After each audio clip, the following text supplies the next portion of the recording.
Hello there you guys, welcome to another of my videos. Manchester United identify 3 replacements for David De Gea. We're looking at Mike Maignan from Lille. We're also looking at Donnarumma from AC Milan. And we're also looking at Jan Oblak from Atletico Madrid. Jan Oblak has a £103 million release clause in his contract with Atletico Madrid. Now, recent narratives have said that we are willing to listen to offers for David De Gea. He says we could sell him in the summer so we can make Dean Henderson our first choice goalkeeper.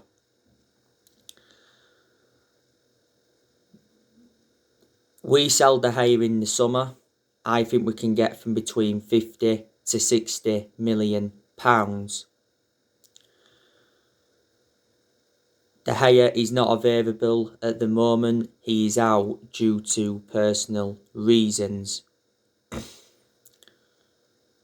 Now, The Sun recently said that De Gea is wanted by PSG. Pochettino is looking for a number 1 to replace Keylor Navas. De Gea has got 2 years left on his contract at Man United. He's on £375,000 a week, which is a substantial amount.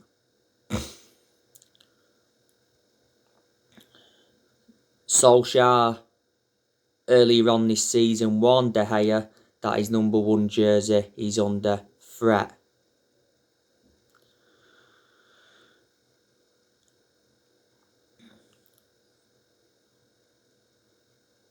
De Gea has been a long servant at Manchester United. He's been at the club since 2011. I think this is his 10th season now at the football club. He's made over 500 appearances in all competitions. He's won everything domestically. Now, a few years ago, De Gea was regarded as the best goalkeeper in the world. But in the last couple of years, he's made calamitous mistakes, so reflecting on that, he has become a liability. Back in 2015, De Gea was close to joining Real Madrid, but due to fax machine, the deal never materialised.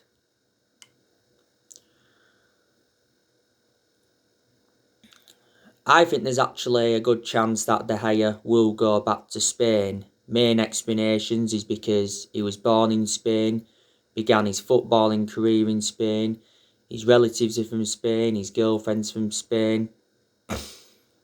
So there you go. But yeah, Solskjaer did say a few weeks ago that he's prepared to sell either De Gea or Dean Henderson in the summer because he has been facing a goalkeeping dilemma.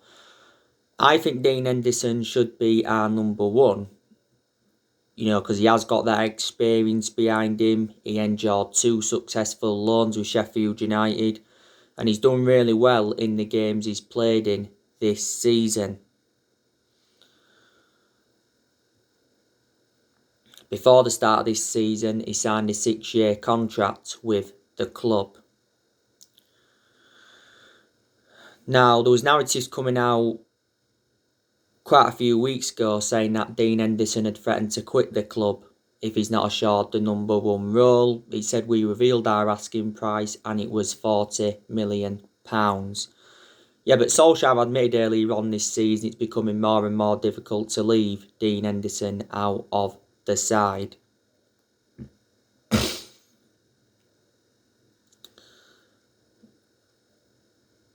Now, I want to give you some news on Bruno Fernandes. So according to recent reports, Bruno Fernandes is refusing to sign a new contract with Man United. He wants assurances over our transfer plans before he signs the new contract.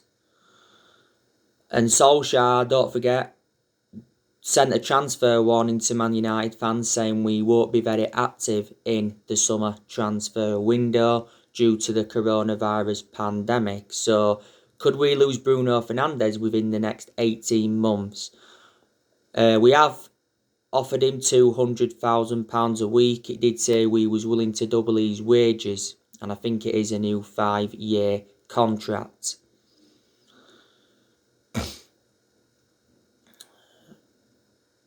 Now, Bruno Fernandes has obviously made the difference since he come to Manchester United.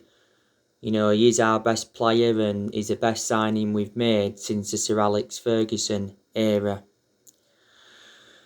He's won Player of the Month now quite a few times, reflecting on his good performances.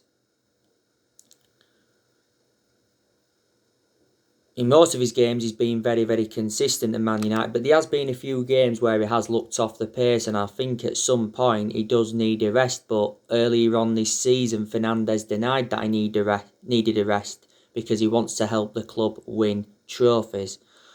Don't forget, he said on his 12-month anniversary that he's planning on spending many years at Man United.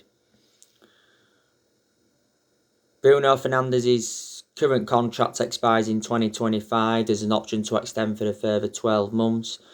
We initially paid £47 million for him, but the overall cost with add-ons is just over £67 million. But it did say regarding the contract earlier on in the season that we were like 3 months into contract talks with Bruno Fernandes. Now, I want to give you some more news on Edinson Cavani. So Edinson Cavani's father says Edinson Cavani is unhappy at the club. He says he doesn't feel comfortable in England, and he said Edinson Cavani wants to leave. Now, reports in Argentina were recently saying that Cavani has decided to leave Manchester United after just a season at the club. He's rejected the contract extension and apparently he wants to join Boca Juniors on a 3-year contract and he's willing to take a pay cut. Now, earlier on this season, it actually said Cavani wants to stay at Man United beyond this season, and Solskjaer did say he was set for contract extension talks. It's actually said we're going to hold talks over Edinson Cavani's future. Cavani, though, has made a fantastic impact since he's come in. You know, he has scored goals, he's good at creating chances. I like the way he holds up the play, and his movement in and out of the box is very good. We got Cavani on a free transfer last summer. He signed a 1-year contract with Man United with an option of a 2nd year.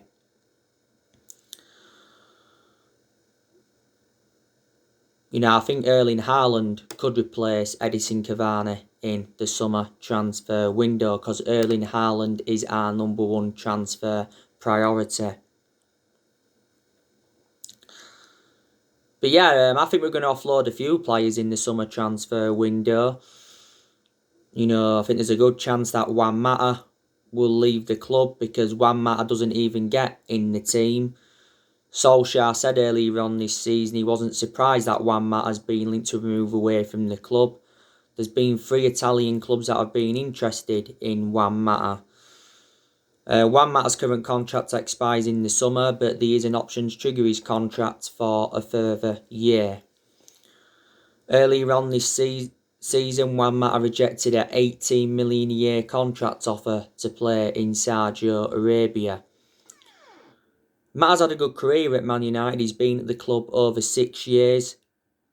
We got him in a deal worth £40 million from Chelsea back in 2014. I think there's a good chance we could offload Nemanja Matic in the summer because Nemanja Matic isn't one of our first choice midfielders, but he still gets his chances and he can play well. But I've always had my strong reservations about him because he's always been a slow player and he's ageing up. And Matic has been at the club now almost, 4 years? We got him in a deal worth £40 million from Chelsea back in 2017. Sergio Romero, I'm expecting him to go because he's now like our third choice goalkeeper. Phil Jones, I also want him to leave. I'm surprised he didn't leave in the January transfer window, Phil Jones. But Solskjaer came out and said that Phil Jones is going to be given a second chance. He doesn't even get in our 11, Phil Jones, and he's been out of injury for over a year. This is his 10th season at Man United. He's been a long servant. He's the only outfield player that's still here from the Sir Alex Ferguson era. There's actually been narratives of Axel Tuanzebe going out on loan because Tuanzebe doesn't get in our team. I have been saying, haven't I, a lot that we should sell Anthony Martial in the summer. But Martial, to his credit, put a very, very good performance out in the 2-0 win against Man City. He had 2 fantastic chances in that game. Should have converted at least one of them. And if them performances can persist, then I'll change my perception on Anthony Martial and say, no, don't sell him in the summer. Keep him potentially past the summer. I don't think Martial's got a long-term future at Man United. You know, he has been out of form for the vast majority of this season. But, you know, he was good last season and he was good in his debut season under Louis van Gaal.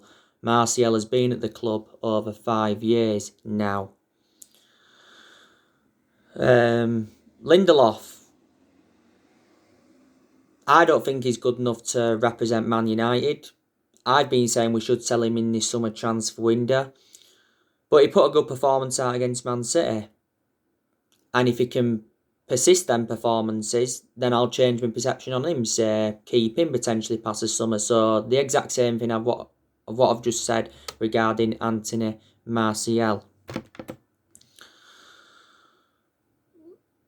You know, do you think Paul Pogba could still leave Man United in the summer transfer window? Paul Pogba has had a long-running transfer saga. You know, he's been relentlessly linked to a move to Real Madrid. His former club Juventus have been in for him. You know, Pogba endured 4 fantastic years with Juventus before he rejoined us, and PSG have been in for him.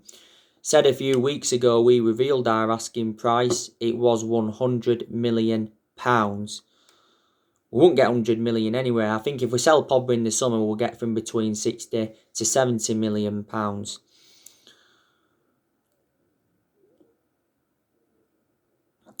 Now, the other week, there was narratives coming out saying that Paul Pogba is open to staying at Manchester United and after making a transfer U-turn, and it said that he's willing to discuss a new contract.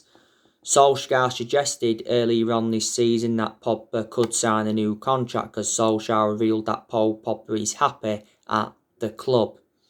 And we had held talks regarding his future. And earlier on this season, we triggered that 1-year extension on his contract, so he's under contract with Man United until June 2022.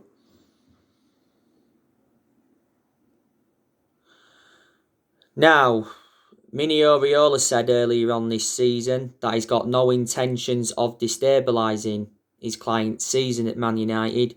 He did make an admission saying that he's working quietly on Paul Pogba's transfer to avoid offence. As you all know, Mini Oriola doesn't have a good relationship with the club and he's been criticised quite a lot of times. Mini Oriola made the announcement back in December regarding Paul Pogba, and Solskjaer was furious with Mini Oriola's announcement because it was just before the game against RB Leipzig in the Champions League.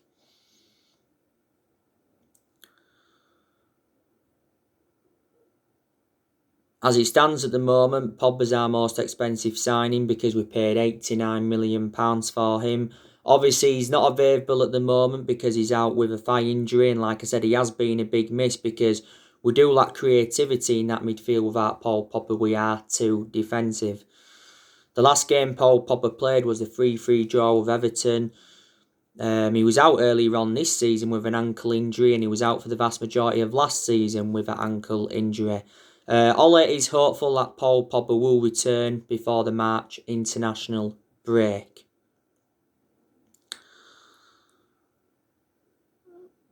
But yeah, we sell players in the summer, will generate money and it will help us with our rebuilding process. But I am expecting us in the summer to make around 3 or 4 signings. Because, this year's summer transfer window is the biggest in Ole Gunnar Solskjaer's managerial career. Solskjaer earlier on this season gave us an update on our transfer plans for the summer transfer window. He said he's only interested in bringing in players that would be a perfect fit for the club. The board must back Solskjaer in the summer transfer window, because I think the transfer windows Solskjaer's enjoyed so far, he has not been backed enough as Man United manager. He has made good signings, Solskjaer spent around £260 million at the moment, but obviously as yet he hasn't got all the players that he wanted to recommend in, so in that aspect the blame stems from the board. Woodward has come out several times to show his support for Ole. Even was enjoying them really bad periods, he assured that Solskjaer's job was safe, and he did say towards the end of last year he will back him with a long-term plan centred around summer transfer windows. Now, Woodward recently did a statement saying that the progress by Solskjaer and the players this season is clear, so the board are backing him. As you all know, our net debt risen up to £455.5 million.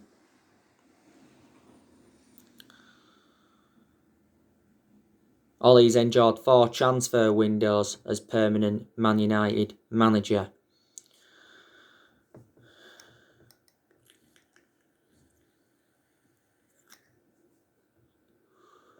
But the players that are on our agenda, obviously we want Erling Haaland. It would be good to see Ole Gunnar Solskjaer sign the player, because I'd love to see Solskjaer reunite with the player. Jadon Sancho, do you think there's still a chance he'll come to Man United? I recently give you news on Rafinha. Raphael Varane, he's on our agenda. Jules Koundé, he's been on our agenda. The 2 priorities is a new centre-back and a new forward.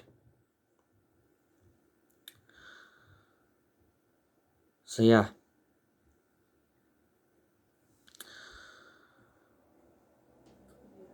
Like I said, I think a new contract is incoming for Solskjaer, reflecting on what Woodward recently said on the statement. I think it said Man United are set to hand Ole Gunnar Solskjaer a new 3-year contract. So that means Solskjaer is here to stay. It actually said earlier on this season that Solskjaer's future was in doubt because he admitted that nobody's spoken to him over a new contract. Solskjaer's into the final 18 months of his current contract.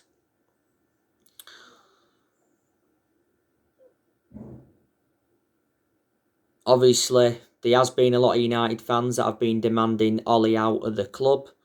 Maybe there's still some Man United fans that are Ole in. I don't think he's a long-term manager for Man United, like I've said so many times, but I think he does deserve at least another season at the club. I've already said Solskjaer needs to win a trophy at Manchester United to avoid the sack. Solskjaer's not yet won a trophy at the club and he's been Man United manager over 2 years. We haven't won a trophy since 2017 and that's nowhere near good enough to our standards. A club of our stature needs to be winning trophies. The FA Cup is a chance of a trophy this season and the Europa League is a chance of a trophy.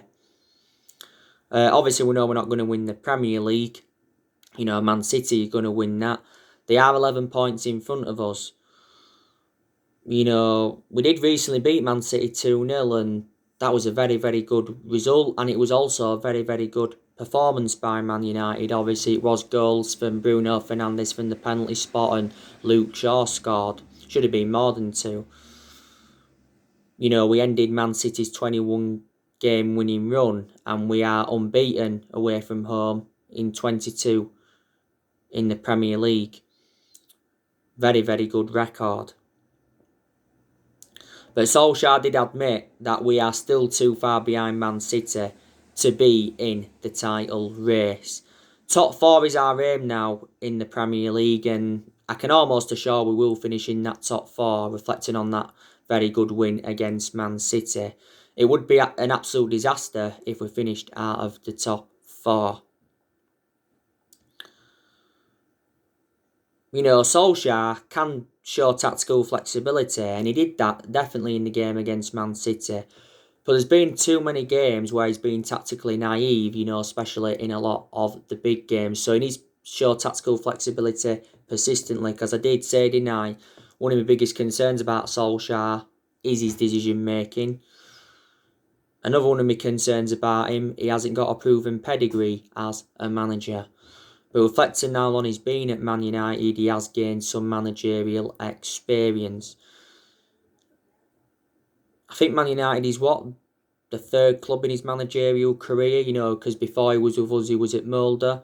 He won a few Norwegian titles at Molde, but then at a big club. And before he was at Molde, he was at Cardiff, and he enjoyed a very, very short tenure at Cardiff. His record at Cardiff was absolutely disastrous. Ollie did manage the Man United reserve team for a couple of years, so he watched some of his team grow and develop. I think he managed them from 2008 to 2010.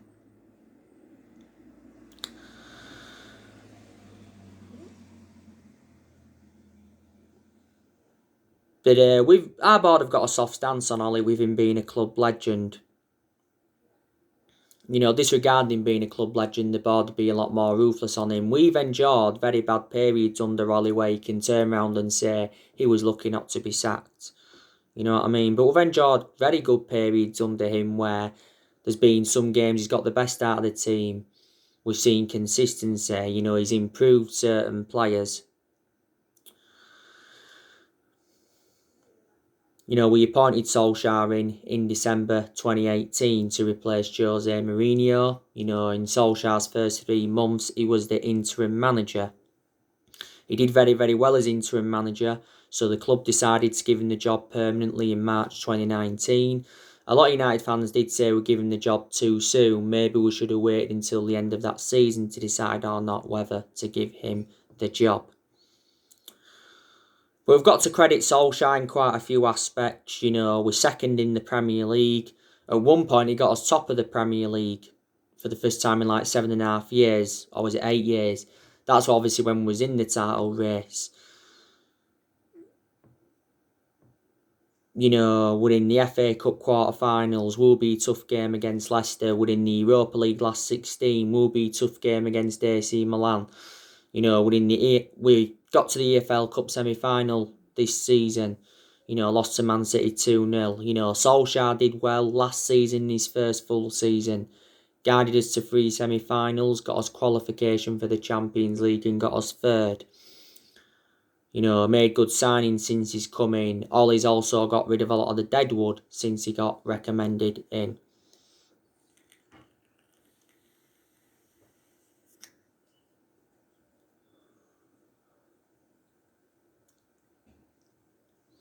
So,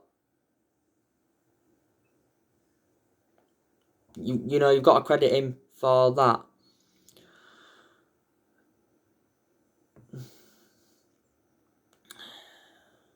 Mistakes have been made since Ferguson retired, and that's why we haven't been so consistent. We've sacked 3 managers since Ferguson retired, and that was David Moyes. We sacked him after 10 months, worst ever manager we've had, and we finished 7th under the David Moyes era. We sacked Louis van Gaal after 2 years, despite him winning the FA Cup. And we sacked Jose Mourinho after 2.5 years, despite him winning 3 trophies in his first season. And we're not even really known as a sacking football club. But we haven't been the same team since Ferguson retired. You know, Ferguson obviously brought success to the club. You know, he enjoyed a 27-year tenure, and no one's going to replicate what Sir Alex Ferguson did. You know, we spent a lot of money in the last 7.5, 8 years. We spent over £1 billion on players and must have brought around 37 players in. But like I said, there's good players at Man United, and, you know, there's players that are improving. You know, you've got Dean Henderson. He's done well in the games he's played in this season. You've got Luke Shaw, that's doing really, really well. He's been the player of the season, Luke Shaw, by far. You know, he showed very good attacking intent. He's got into good positions. His crossing's been good. And defensively, Luke Shaw's been good. Luke Shaw's had a good career at Man United, apart from the injuries. You know, Shaw's been at the club over 6 years. Shaw's still our first choice left back, despite the arrival of Alex Telles last summer. I like Luke Shaw. Eric Bailly, you know, he's done really, really well in the games he's played in. And Eric Bailly and Harry Maguire complement each other very well in our back line, but my element of concern about Eric Bailly is too injury prone, so in that aspect he is a liability. I think we're going to hold talks, or we have held talks over possibly getting him a new deal. Harry Maguire, he can also play well when he wants to. But he's also been poor in games. You know, Harry Maguire wasn't worth the £80 million that we got him for. We definitely overpaid for him. And Wan-Bissaka, you know, he's done well in games this season, where he's actually showed some attacking intent. His crossing's been good. He's got into some good positions. Defensively, and Wan-Bissaka has always been superb. You know, Fred, he's really, really improving. You know, when he plays well, he can get forward well. His passing can be good. You know, he can break up the play. You know, Fred's been at the club now a few years. You know, we've been getting the best out of Paul Pogba before he got this thigh injury, which is good. You know, McTominay's a decent player. You know, he's enjoyed good games this season. He really is flourishing, his McTominay, but he's not at the level as I want him to be at as yet, but he can develop into that level. You know, Bruno Fernandes has been good since he's come in. Donny van der Beek, he's also a good player, but we don't play Donny van der Beek enough. Donny van der Beek is actually out with injury at the moment, but he's played nowhere near as much as I expected. You know, Mason Greenwood has done very, very well since he broke into our first team squad. You know, Rashford's a very good player, but he's enjoyed his bad periods. We just need to keep Marcus Rashford out wide, because that's where, on the left that is, that's where he's more effective. You know, we've put him on the right a few times and we've played him centrally a few times. I don't like Rashford centrally or on the right-hand side. And Cavani's made a fantastic impact since he's come in. So I did say, didn't I, you know, our current squad is good enough to finish at least in the top 4.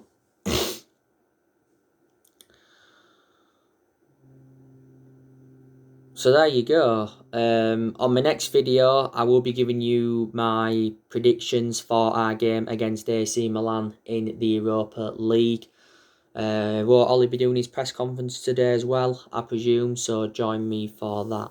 So anyway guys, something to update you today. Drop your comments, likes below on the channel. If you do, consider subscribe as always, and take care. God bless. See you all again very, very soon.